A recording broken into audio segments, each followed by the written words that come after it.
Hindi ko sinabi naman ng doktor ni Bate. Kasi ako magsasalita. Shoutout ka, te. Shoutout sa mga taga-Palawan. Yan. Si ate, ang totoo niya sakit ay sinabi ng doktor ay vertigo talaga.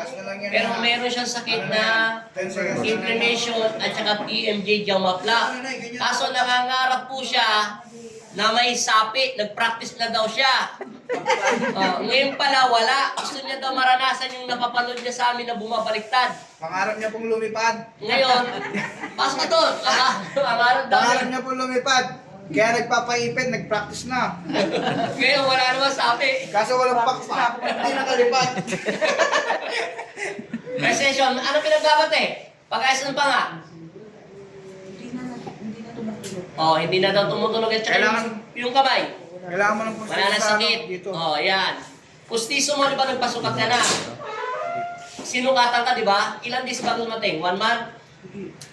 1 week lang? Mga 2 weeks ko. Yung kaya pa naman namin mabutan, te, para may pasok namin. Kasi titinan yan. Ayan, walang problema. Okay, masaya ka na, te. O, paalam ka na dyan sa nunod mo. Hindi ka na magpa-practice. Hindi. Ang balik mo, Practice na ako kanina eh. October 15, 16, 17, 18. Mamili ka doon. October?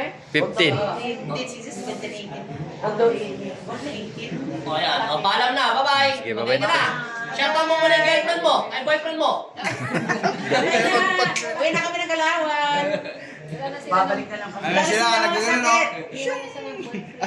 Bye-bye. Paalam na. Oy, ibigay natin kay ano, sino ba, ano,